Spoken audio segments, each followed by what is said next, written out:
Bonjour à tous et bienvenue sur Mémoire des célébrités, la chaîne où les étoiles ne brillent pas toujours sous les spotlights. Où on descend dans les ombres des coulisses, où on ouvre les vieux dossiers jaunis des traumas enfouis, où on vous raconte comment les génies les plus fous du showbiz ont survécu à l'enfer pour nous offrir des chefs d'œuvre. Si tu es nouveau ici, abonne-toi tout de suite et active la cloche, parce qu'aujourd'hui, on plonge dans l'histoire la plus déchirante, la plus rageuse et la plus inspirante du hip-hop, celle de Missy Elliott. À 54 ans, en décembre 2025, Missy prépare son retour fracassant avec une nouvelle tournée et un album surprise annoncé à Rolling Stone, mais derrière les beats futuristes, les clips dingues et les Grammy, se cache un destin si tragique qu'il vous coupera le souffle. Des abus sexuels à 8 ans, une fuite en pleine nuit avec une cuillère comme seul bien, une maladie qui a failli la tuer, des rejets racistes et sexistes de l'industrie. Missy n'a pas conquis le monde par chance. Elle l'a fait par pure survie. Préparez les mouchoirs et les playlists, parce que cette histoire va vous briser le cœur, et vous relever plus fort. On commence par le début, une petite fille qui chantait pour ne pas hurler. Imaginez Portsmouth, Virginie, 1er juillet 1971. Une chaleur étouffante, des rues poussiéreuses d'une ville ouvrière près de la base navale. Dans une clinique modeste, née Melissa Arnett Elliott Missy, pour les intimes. Enfant unique de Ronnie Elliott, un marine dur comme la pierre, et Patricia, opératrice chez une compagnie d'électricité, une femme douce aux yeux fatigués. Sur le papier, c'est une famille américaine lambda, barbecue le 4 juillet, église baptiste le dimanche, rêve d'une vie meilleure. Mais derrière les murs de leur cabane délabrée ou une ruine sans isolation, sans eau courante, sans électricité stable, c'est l'enfer. Les hivers? Glacial, avec des vents qui sifflent à travers les planches pourries. Les étés? Une fournaise humide où les moustiques vous bouffent vifs. Missy se souvient, dans une interview à VH1 en 2005, on utilisait une casserole comme toilette. L'eau pour se laver? Chauffée sur une cuisinière à gaz rouillé. Et les souris, oh, les souris. Elles couraient sur mon lit la nuit, sur moi pendant que je dormais. Mon père me battait avec un journal enroulé parce que j'osais me plaindre. Pauvreté extrême, oui. Mais le vrai monstre, c'était Ronnie. Un homme brisé par l'armée, rongé par la rage, qui rentrait du travail et explosait. Missy, à 5 ans déjà, voyait sa mère se faire tabasser, coups de poing, déboîtement d'épaule, menaces au couteau. Une nuit, il a sorti son flingue de service et l'a pointé sur Patricia, c'est fini, je te tue. Missy, terrorisée, s'est enfuie chez un oncle pour alerter. Patricia a murmuré, si tu dois le faire, fais-le vite. L'oncle est intervenu, mais le cauchemar continuait. Missy vivait dans la peur constante. À l'école, elle refusait les soirées pyjama, et si je rentrais et que maman était morte. Elle se cachait derrière un masque, la clown de la classe, celle qui faisait rire tout le monde pour ne pas pleurer. J'étais la fille qui mimait les profs, qui inventait des blagues débiles. Tout le monde voulait que je m'assoie à leur table. Mais intérieurement, j'étais en miettes, confiait-elle à Billboard en 2019. Et puis, le pire. À 8 ans, un cousin adolescent ou quelqu'un de la famille, censé la protéger ou l'abuse sexuellement. Ça dure 1 an. Missy, trop petite pour comprendre pleinement, c'est juste que c'est mal. Je ne disais rien. J'avais honte. Ça ne s'efface pas, c'est gravé comme un tatouage invisible, a-t-elle révélé dans son docu Netflix Missy Elliott, forme de futur en 2023. Le cousin est mort d'overdose des années plus tard, mais les cicatrices? Éternelles. Son seul refuge? Son imagination. Dans sa chambre minuscule ou un lit partagé avec les rongeurs où elle fermait les yeux et voyageait. C'était mon Alice au pays des merveilles. Mon placard devenait un portail, mon lit un vaisseau spatial. J'écrivais des lettres à Michael Jackson, à Janet, sauvez-moi, emmenez-moi loin d'ici. Et je chantais. Pour les arbres, les insectes, les étoiles. Tout, sauf la réalité. La musique n'était pas un hobby. C'était une bouée de sauvetage. À l'église baptiste, dans le cœur, elle trouvait une paix fugace. Sa foi baptiste qu'elle porte encore aujourd'hui lui murmurait, tiens bon, Dieu a un plan. Un bref répit arrive quand Ronnie repart en service militaire. La famille déménage à Jacksonville, Caroline du Nord. Missy goûte à la normalité, vrais amis, rire sincère, elle chante dans la rue avec une brosse à cheveux comme micro. Pour la première fois, je me sentais vivante. Pas juste survivre. Mais Ronnie rentre, et l'enfer reprend. À 14 ans, la violence culmine, coup plus violent, menace plus sombre. Patricia craque. Une nuit, elle chuchote à Missy, on prend le bus. On s'en va. Avec l'aide d'un oncle, elles emballent tout dans un camion, une fourchette, une cuillère, une couverture. Rien d'autre. La fuite est terrifiante. J'avais 14 ans, et je pensais qu'ils nous traqueraient, qu'ils nous tueraient. On vivait dans la peur pendant des mois, raconte Missy au Guardian en 2016. Elle s'installe à Portsmouth, quartier Hodge Ferry. Pour la première fois, Missy voit sa mère comme une guerrière. Quand on est parti, maman a réalisé qu'elle était forte seule. Et ça m'a rendue forte aussi. Au lycée Manor High, Missy saute 2 classes grâce à son QI élevé où elle est brillante, une surdouée.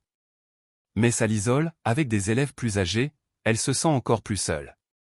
Pourtant, la créativité explose, elle écrit des rimes, compose des beats sur un vieux magnéto. Et c'est là qu'elle rencontre Timothy, Timbaland, Mosley, un gamin du quartier avec un clavier Casio. Leur alchimie ? Légendaire. Ensemble, ils forgent un son qui va révolutionner le hip-hop. Transition fluide vers l'ascension, de la survie à la gloire. Au lycée, Missy et Timbaland ne suivent pas les règles. Dans un hip-hop dominé par les machos de la côte est, ils inventent un futur, beats futuriste, flows hybrides rap-chant, samples dingues. Missy intègre le groupe Sista, un girl group R&B, mais ça capote. Puis, le duo FaZe. Mais le vrai déclic ? Leur collaboration avec Aaliyah en 1996. Sur One in a Million, Missy coécrit, coproduit des tracks extraterrestres, Are You Dead Somebody, avec son flow nasal iconique. Timbaland aux beats, Missy aux paroles, c'est magique. Elle a peur, personne ne va capter. Rapper et chanter ? Trop bizarre. Mais Aaliyah explose, et eux avec. 1997, Elektra signe Missy pour son propre label, Goldmain. Premier album, Supa Dupa Fly. Pas un flop, un raz-de-marée. Certifié platine en un mois, nominé au Grammy. Le clip de The Rain, Supa Dupa Fly ? Révolutionnaire. Missy en combinaison gonflable noire, comme un alien trash, danse dans un monde aquatique. Hype Williams à la réal, budget modeste, impact géant. C'est sa réponse aux critiques, vous dites que je suis grosse, moche, pas sexy ? Regardez-moi transformer ça en armure. Les albums s'enchaînent comme des uppercuts, Da Real World, 1999, avec She's a Bitch, platine, Miss E. So Addictive, 2001, avec Get Your Freak On, et One Minute Man, double platine, 2 Grammy, Under Construction, 2002, avec Work It, et Gossip Folk, double platine, This Is Not a Test. 2003, et The Cookbook, 2005, avec Lose Control, feat. Ciara et Fatman Scoop. 6 albums platine où elle est la seule rappeuse solo à avoir ça.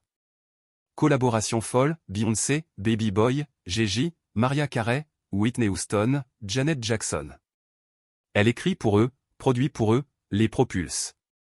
Nicki Minaj, Megan Thee Stallion, Cardi B, toutes citent Missy comme mère spirituelle. Ses clips ? Des mini-films SF, Work It, avec des miroirs infinis et des corps déformés, Pass Dead Dutch, avec des costumes gonflables vert fluo, Throw It Back, 2019, avec des hologrammes et des danseuses cyborgs. Elle invente le hip-hop visuel, influence MTV, inspire des générations. En 2005, elle est au sommet, 40 millions de disques vendus, icône mode avec sa ligne Respect ME. Mais sous la surface, l'ombre grandit. Et là, le corps trahit. Fin 2005, après The Cookbook, Missy disparaît. Pas de promo, pas de tournée. Les fans spéculent, burn-nous ? Dépression ? Rivalité ? La vérité éclate en 2008, diagnostic de la maladie de Basedow, grave disease, auto-immune qui attaque la thyroïde. Symptômes ? Apocalyptique. Perte de poids fulgurante, de 80 à 50 kg en mois, yeux exorbités, cheveux qui tombent par poignées, tension artérielle à 200/120, tremblement si violent qu'elle lâche tout. Je ne pouvais plus tenir un stylo. Écrire des lyriques ?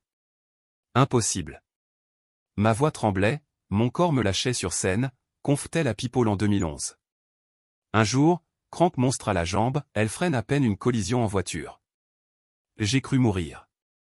Mon outil principal, mon corps se retournait contre moi.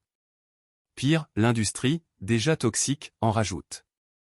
On l'avait moquée pour son poids, trop grosse pour être sexy, sa peau, trop noire, son style, trop weird. Maintenant, là elle est maigre, fini, has-been. Des rumeurs de drogue, d'anorexie. Missy se cache, radiothérapie, régime strict, sans gluten, sans sucre, yoga, thérapie. J'avais peur qu'on me voie comme ça. Pas entière. Pas la Missy invincible. Elle produit dans l'ombre, Single Ladies, pour Beyoncé, 2008, Drink in Love, 2013, Hits pour Ariana Grande, Monica. Des millions gagnés, mais en silence. La pression mentale? Écrasante. Missy porte tout, auteur, productrice, chorégraphe, mentor. L'industrie est faite pour les hommes.